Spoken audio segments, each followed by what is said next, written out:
Hello everybody and welcome back to Out of Body, 13 Nights of Halloween. I hope you guys are having a great Halloween season.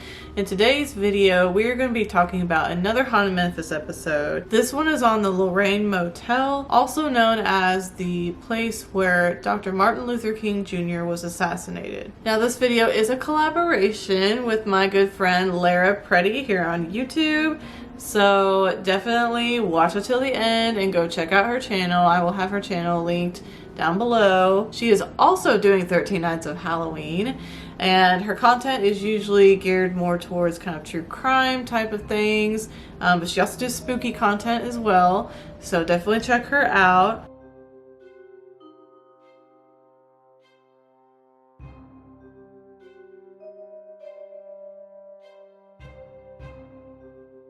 I hope you guys enjoy it. Let's get right into it. So first I'm going to kind of go into the history of the Lorraine Motel and then a little bit about Dr. Martin Luther King himself. So the Lorraine Motel is now home to the Civil Rights Museum because of the tragedy that happened there. But before any of that happened, it was actually called the Marquette Hotel. So in 1945, a black businessman named Walter Bailey actually purchased the hotel and turned it into the Lorraine Motel, changing the name to Lorraine after his wife and after the popular jazz song called Sweet Lorraine. So during this time, Memphis was still a very segregated city, and so the Lorraine Motel quickly became a destination for black travelers. It was even part of the Green Book, which was a kind of a guidebook for African Americans to know where they would be welcome, where they could stay, where they could, you know, use services and things.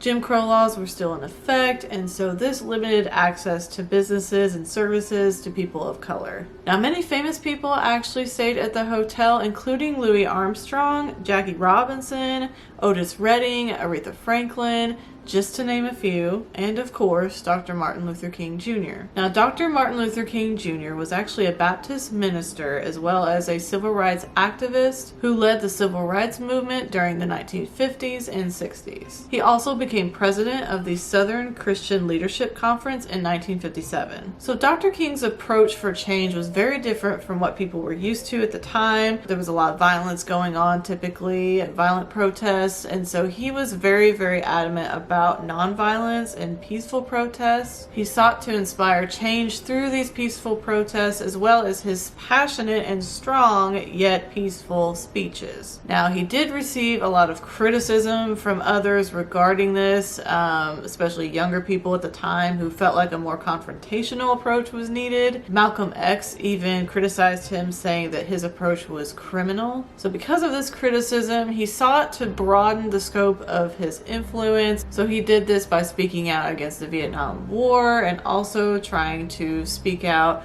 for the poor and to try to help poor Americans, all races alike. So he gathered more races basically into his influence, and so he gathered a lot more people to follow him and to follow his peaceful ways. Now, over the years between 1957 and 1968, when he died, he actually traveled about 6 million miles total. He traveled all over the US to speak out and to do these peaceful protests. Now, his most well-known speech, which you've probably heard of, is the I Have a Dream speech.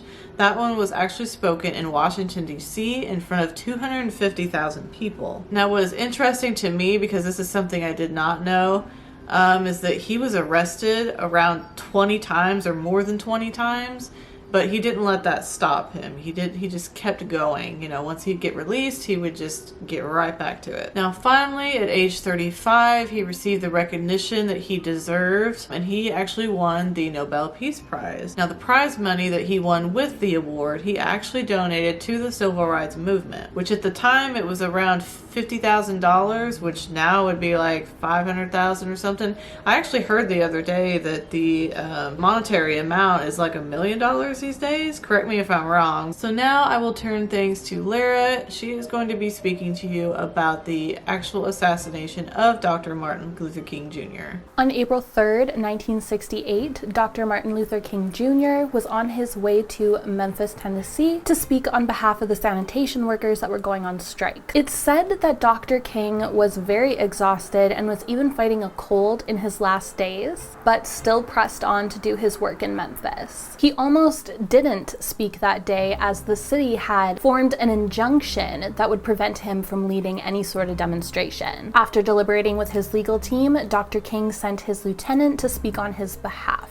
Upon seeing the disappointed crowd, the chief was able to convince King over the phone to come and speak anyway. That day, he delivered his famed "I have been to the mountaintop" speech. What's eerie about this speech is at one particular part near the end, it almost seems like he knows that his life is about to come to an end. The statement he said was, "I don't know what will happen now. We've got some difficult days ahead, but it really doesn't matter with me now because I've been to the mountaintop. Like anybody, I would like to live a long life. Longevity has its place. But I'm not concerned about that now. I want to do God's will. And so I'm happy tonight. I'm not worried about anything. I'm not fearing any man. Mine eyes have seen the glory of the coming of the Lord." And on that very next day at 6:05 p.m. at the Lorraine Motel on the balcony of room 306, Martin Luther King Jr. would be assassinated, shot in the neck, and pronounced dead only an hour later. And so at only 39 years young,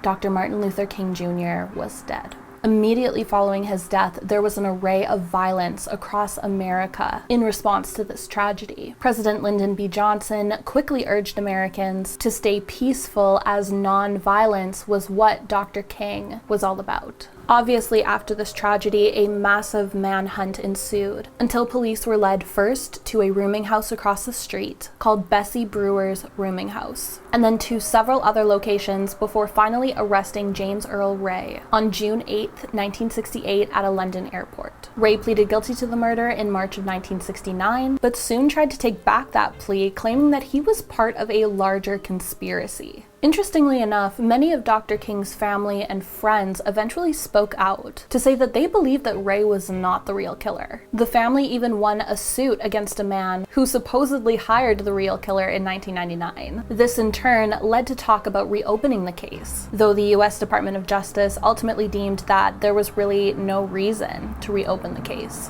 So now I'm going to be talking about the paranormal claims that have been had at this location. Now there's not a lot, and of course I want to stay respectful with this. Do I think that there's like a haunting going on there? Not necessarily, but I'm going to get into that a little more deeply here, because anytime a tragedy happens at a place, and especially when it's preserved the way this place has been preserved, there's at least some sort of energy that could be left there. So what people have claimed to have experienced is cold spots and kind of a feeling of dread at the top of the stairs near where he died. Now I heard this from Panic D videos, which I'll link their video down below. They actually visited the location and did a really good historical video on the location and touched on the paranormal activity a little bit. So most of what I could find outside of their video, what I could research online, is that most people tend to experience kind of an uneasy feeling in the spot where he had laid dying. If there is any activity going on there, the question really is it residual or is it spiritual? So is there actually any sort of spirit lingering there? Or does he maybe come back there sometimes, maybe to process what happened to him because it was a very quick death? That's another thing that typically contributes to a haunting, is if it happened very fast. Do I think that he's earthbound? No, I really don't. I think he probably crossed over. Now, that's just my opinion, and that it could be possible that he comes back. It could be his spirit actually coming back sometimes and kind of reliving that experience. I hope not, but that's a possibility. Now, could it be residual? Yes, I think without a doubt there's got to be some residual energy there, which residual energy is kind of like a footprint or an imprint that's left in a space when something very tragic happens, or even just, you know, if you have a family that like 3 generations of a family lives in this one house, you know, over time, like the energy just kind of imprints there. So even though they may not be haunting the house, there may be a little bit of activity or things going on just because there's energy just there, you know, from when they lived there. Now, when something very tragic happens, something very shocking, very stressful, a very stressful event happens, a lot of energy is just built up in that event and can really leave a footprint there. So I feel like if anything is going on there, that it's probably residual. It's not like attached to any sort of spirits. I think it's probably just energy left there from when the tragedy happened. Now, residual energy would also make sense for the space because the building was actually used as housing after that. I think low-income housing, and so there were several people living in the building over the years before it was renovated and turned into the Civil Rights Museum. So it makes sense if there was just like a lot of just imprints of energy over time. As far as arguing the spirit side of things, you know, if there are any spirits there, one reason that would point towards that, or point towards the possibility of that, is the fact that they have literally preserved this place, especially the room that he stayed in. I mean, the bed sheets are still ruffled up. There's cigarette butts and an ashtray in there. The vehicles are still parked in the same spot in front. I mean, the front of the building looks exactly the same as it did. It's literally like it's been untouched. Now, they have, you know, touched it over the years and kept it up and renovated it and things like that, but the front of it is eerie because it's like it's literally frozen in time. So the fact that things have not been changed would make me think that if there are any spirits there, that's probably why they linger, is because it literally looks the same. So it could be when spirits are earthbound, they tend to linger even more if the space is left untouched because it looks the way it did when they were alive. So they just, some of them may think they're still alive, or they may know they're dead, but they may stay there because it's comfortable, because it's left the same. So anyway, you guys, that is about all I have for this video. I hope you enjoyed it, and I hope you'll go check out Lera's channel and check out her videos. Please subscribe to her and follow her 13 Nights of Halloween. Anyway, you guys, I hope you enjoyed this video. I hope it was informative and interesting for you. I will see you in the next video tomorrow for 13 Nights of Halloween. Bye.